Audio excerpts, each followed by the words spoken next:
We've all been there, haven't we? That moment you just pick up your phone, almost like instinctively. Maybe you're scrolling through feeds, connecting with friends, and then suddenly you realize, wow, an hour has just vanished. Yeah. Social media is so deeply woven into our daily lives now, it's almost like a second skin for many of us. But what's it really doing to our minds and, crucially, to our rest? It's a huge question. And it's become pretty much unavoidable, especially when you look at the sheer scale of it all. Exactly. We're talking about a daily habit for nearly 5 billion people worldwide. 5 billion, that's staggering. Welcome, everyone, to the Deep Dive. This is where we unpack complex research and try to distill it into the insights you really need to be well-informed. Yeah. Today, we're plunging into a really significant systematic review and meta-analysis. It pulls together a vast amount of data to explore this intricate relationship between social media use, our mental health, and sleep. Our mission today is basically to cut through the noise, help you distinguish between general use and what researchers are now terming problematic use, and really pinpoint what truly matters for your well-being. And that scale you mentioned, that's really important context. This deep dive starts by reminding us that, 59.4% of the world population, that's almost 5 billion individuals, are active social media users. Wow. And on average, they're spending over 2.5 hours on these platforms every single day. Every day. And for young people, say age 16 to 24, that daily average jumps to over 3 hours. That's right. That's a huge chunk of time and potentially a lot of influence shaping their developing minds, Absolutely. Yeah. It's not just statistics. It feels like a huge societal experiment unfolding right in front of us. It really does. So, okay, let's start peeling back the layers on what this actually means for us. Before we dive right into the specific data, the numbers and what they mean for mental health and sleep, it seems really crucial to understand how this research even categorizes our engagement. It's not just one big bucket called social media use, is it? The study makes a clear and, I think, really important distinction. That's absolutely right. The review breaks down our online habits into two main concepts. First, you've got social media use. SMU for short. Okay. This is your general engagement, sharing content, networking, communicating with friends, family, all the typical sort of routine ways we interact on these platforms. Right. It's about serving various personal, social, even professional purposes sometimes. So just being on Instagram, maybe liking posts, catching up with friends' stories, that's general SMU. Okay, that makes sense. Exactly. But then there's this other category, which, well, it certainly sounds more concerning. Indeed. The other key term is problematic social media use, or PSMU. PSU. Yeah. It's a broader concept. The researchers actually prefer it over social media addiction, mainly because addiction isn't formally recognized yet as a disorder in the DSM-5, the main diagnostic manual. So PSMU covers excessive use, but critically, it's marked by these addiction-like symptoms, like strong preoccupation with social media, maybe experiencing withdrawal symptoms if you can't get online, or using it mainly to regulate your mood. Right. The core idea here is that this excessive use negatively impacts your daily activities, your responsibilities, and your mental health, often, to a significant degree. That feels like a really crucial distinction, moving beyond just time spent to looking at how that time actually disrupts your life. Precisely. But for our listeners, how does someone even begin to maybe self-identify if their use has crossed that line? From general into problematic, are there common warning signs people or even parents should look out for? That's an excellent question. And it's less about a specific number of hours, and more about the impact it's having. Impact, okay. Yeah. So if you find yourself consistently neglecting responsibilities, work, school, relationships, or maybe experiencing noticeable mood changes when you're offline, feeling compelled to check your feeds even when it interferes with sleep or real-world stuff. Or, and this is a big one, using it as your primary coping mechanism for stress or sadness. Those are pretty significant indicators that your use might be leaning towards problematic. It's really about a loss of control and negative consequences showing up. Understood. That's very clear. Now, the review you've shared focuses specifically on adolescents and young adults. Why is that particular age group so central to this whole discussion? Well, it's because both adolescents and young adults are in a really unique developmental stage. Okay. It makes them more sensitive to both the potential upsides and the downsides of social media. Yeah. Their brains are still undergoing significant changes, particularly in areas related to, like, impulse control and social processing. Right. And they're also navigating these crucial social and identity-forming stages. That can heighten their vulnerability to things like comparison, needing social validation, peer pressure online, Yeah. all that stuff. Yeah, that makes total sense. And look, it's not all doom and gloom, right? We should acknowledge that. Before we dig into the concerns, what are some of those recognized benefits of just general social media use? We definitely hear about them. Absolutely, and it's important not to forget them. Social media, in its general form, can definitely be a powerful tool for good. Hmm. It facilitates expressing your opinions, thoughts, feelings. It can be a creative outlet for many. Yeah. It also plays a pretty significant role in increasing social connectedness, helping people maintain relationships, maybe build communities around shared interests. It can even reduce feelings of loneliness by providing ways to interact. Right. Support networks. Exactly. These platforms can be vital for support networks. However, it's the flip side of this coin that the research we're looking at primarily addresses, Okay. and that's what we need to explore next. With all the headlines we see, you might just assume that any amount of social media use is inherently bad for you. Yeah, that's a common take. But this deep dive, it paints a much more nuanced picture, particularly when we're just looking at general social media use, SMU, without crossing into that problematic zone. What did this big meta-analysis find here? Well, what's quite telling is that the meta-analysis found small but significant positive associations between general social media use and symptoms of both depression and anxiety. Okay, small but significant. What do those numbers look like? So for depression, the correlation coefficient, or R value, was 0.102. For anxiety, it was a bit higher, 0.136. All right. Now, just to give our listeners some context, in research, an R value around zero point 0.1 is typically considered a small effect size. Okay. So yes, these links are statistically present, they're real, but their practical impact for general use seems to be on the smaller side. Small effect. Okay. Now, you touched on causality earlier, and the study actually dug into something fascinating, the directionality of these links. This feels like a huge piece of the puzzle, right? Because it helps us understand if social media causes something or if maybe people with certain conditions just use social media differently. Exactly. So what did they discover about whether general social media use leads to depression, or is it the other way around? This is truly a standout finding from the review. I'd call it a critical aha moment for understanding this relationship. Okay. The study revealed that baseline general social media use, so your starting level of use, had a significant longitudinal association with increased depressive symptoms later on. Later on. Yeah, the Irving value for this was 0.114. So basically, general social media use actually predicted later depression. Wow. But, and this is really important, the reverse wasn't true. Baseline depressive symptoms did not significantly predict changes in later social media use. Okay, that is big. It's powerful evidence suggesting a potential causal pathway, at least in one direction. It kind of challenges that common idea that, oh, people that are already depressed just naturally use more social media. Good. This suggests that general use itself might actually be a risk factor. That really is a big deal. It makes you think about those, unconscious habits and the subtle shifts they might be creating over time.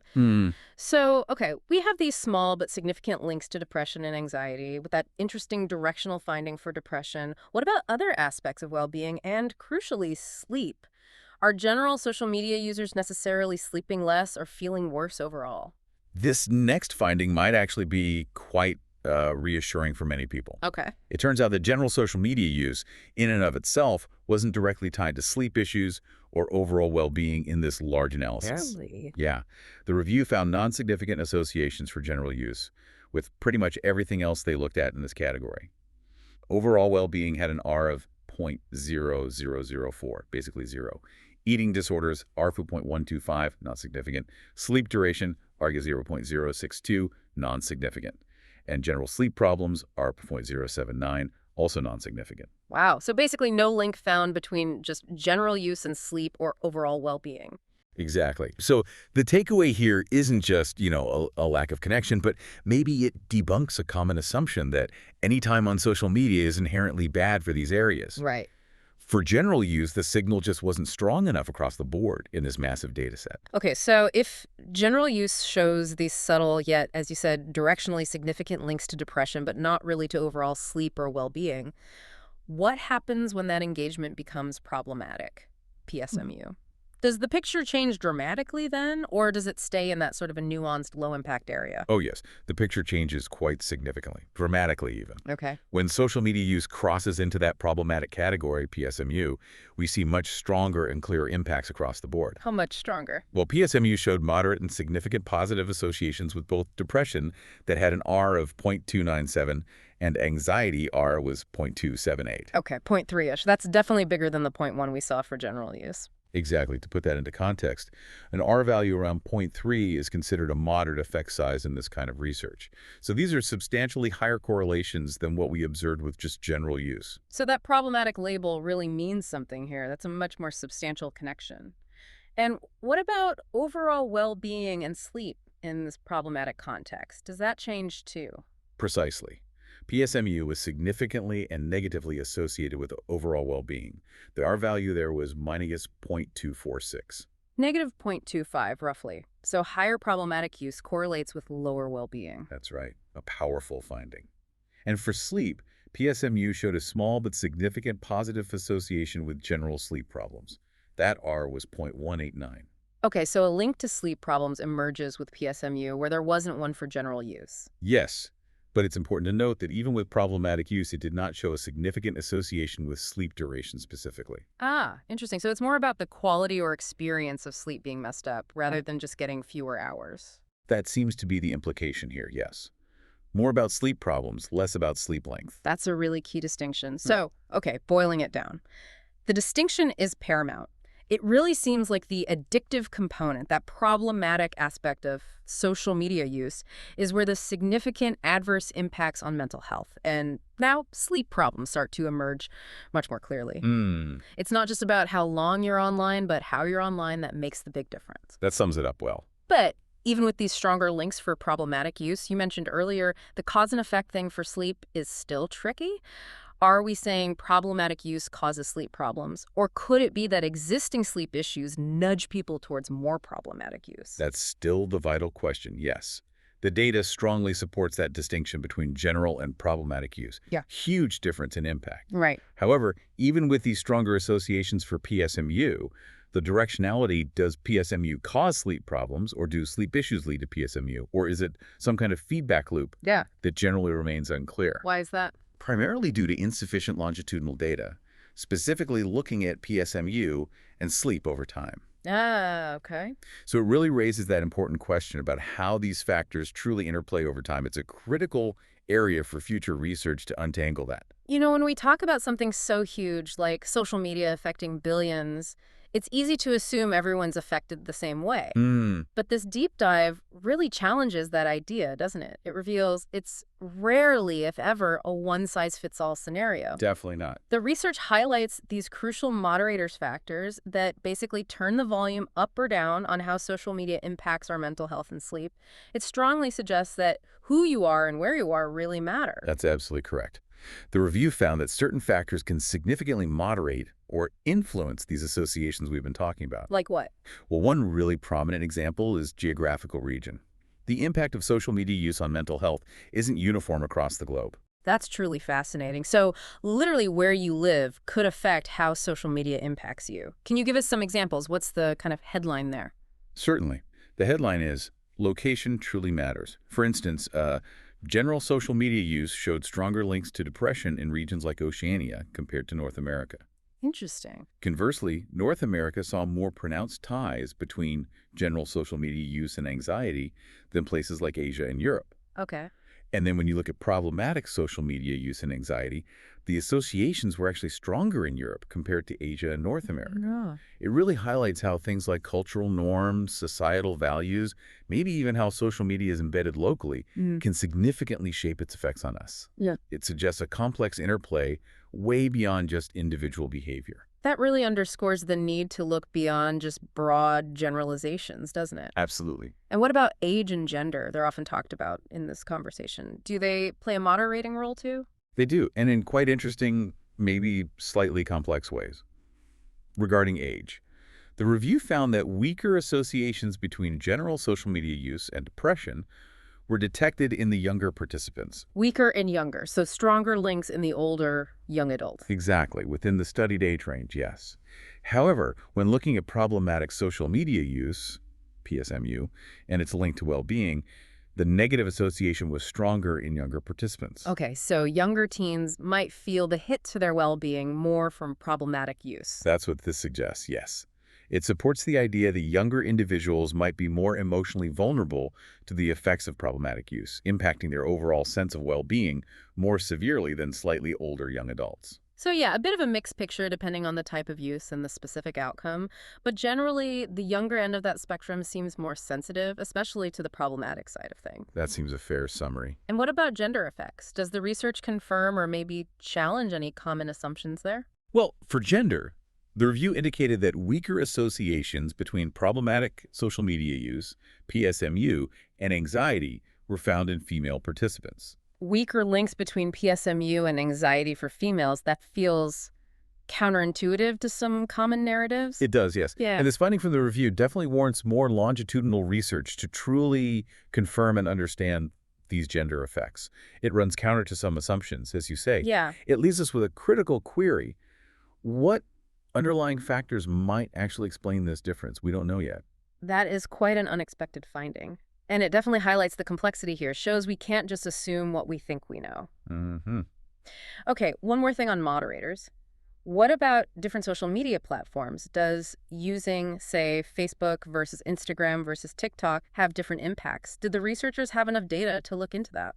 That's such a crucial question, isn't it? And unfortunately, the review identified this as a limitation. There just wasn't enough data available across the included studies to systematically compare impacts across specific platforms like Facebook, Instagram, or TikTok. Okay. While the possibility of differences is acknowledged, and I think most of us intuitively feel there are differences in how platforms affect us, Yeah, definitely. the research simply couldn't dig into it rigorously in this particular meta-analysis. It really raises an important question for future research because we all know platforms vary widely in their features, their algorithms, their typical usage patterns. All of that could certainly influence their effects. Right. Needs more study. Okay, so this deep dive has given us some really crucial clarity. Distinguishing general versus problematic use, highlighting who might be more vulnerable based on age or location. But what are the big questions that still remain unanswered? And maybe more importantly, what can we actually do with this knowledge right now?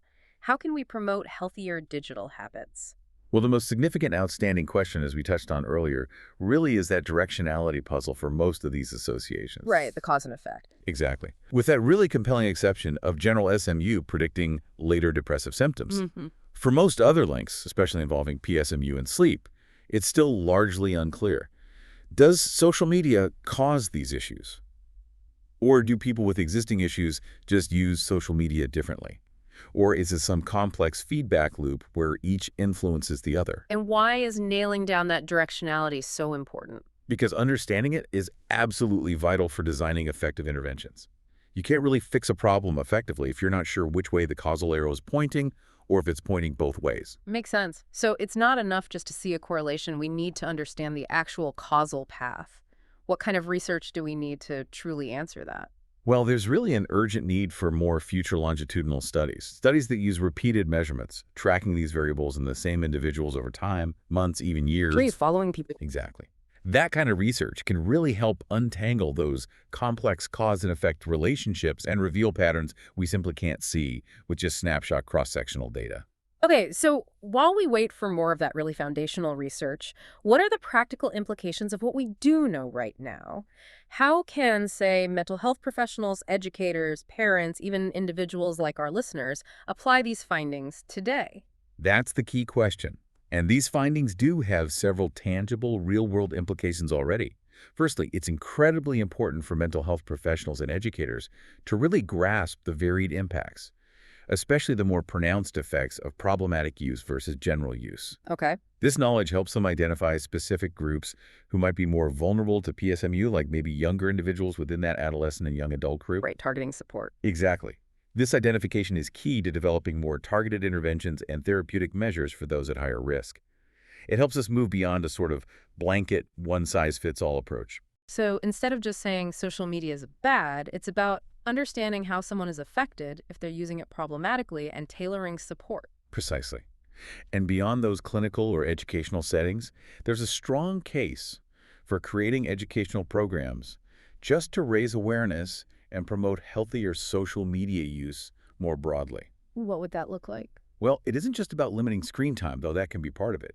It's more about fostering conscious engagement, teaching digital literacy skills, helping individuals understand the potential impact on their own mental health and sleep, especially during those critical developmental stages. Right. It's really about empowering everyone, young people, adults, to make more informed choices about their digital lives. Wow, okay. This has been an incredibly insightful deep dive. Let's just quickly recap the core insights for our listeners before we wrap things up. What are the absolute key takeaways about general versus problematic social media use and their impacts? Okay. In essence, our deep dive revealed that general social media use, SMU, has small but statistically significant positive associations with symptoms of depression and anxiety. Small but real. Yes. And crucially, general SMU appears to predict later depressive symptoms, suggesting a clear directional link there, which is a major finding. Right. However, general use did not show significant associations with overall well-being, eating disorders, or general sleep issues in this large analysis. So it's not automatically bad across the board. Okay. But then the picture shifts dramatically with problematic social media use, PSMU, right? That's where the real red flags start waving much more vigorously. Precisely. Problematic social media use, PSMU, shows much stronger, significant positive associations with increased depression, increased anxiety, and also with general sleep problems. And, importantly, a significant negative association with overall well-being. Got it. Stronger links across the board, including sleep problems and lower well-being for PSMU. Yes. And remember, these impacts aren't uniform for everyone. They vary by factors like age, gender, and geographical region, which just highlights the complexity and the critical need for a more nuanced understanding in this whole field. Ultimately, this deep dive really confirms that our relationship with social media is, well, it's a powerful one. It has tangible effects on our mental health and our sleep. And the key takeaway doesn't seem to be abandon it entirely necessarily, Yeah. but maybe to understand how we engage and where that line is between healthy connection and genuine concern. This research strongly suggests that distinction between casual, general use and problematic use is absolutely paramount. It really is. It's not just the platforms themselves, maybe, but Yeah. how they become integrated or maybe maladaptively integrated into our daily lives and minds. Mhm. And there's always more to learn, isn't there? Multiple perspectives truly enrich our understanding of such a pervasive force in modern life. Indeed. It feels like it's about being an active participant in your digital life Yeah. rather than just a passive recipient of whatever the feed throws at you. Well said. Active and conscious engagement. So for you, our listener, here's maybe a provocative thought to mull over as we finish. Think about your own digital footprint and the time you spend online. Are your social media habits truly serving your overall well-being and a good night's sleep? Or is it maybe time for your own personal deep dive into how you engage with these platforms? A question worth asking.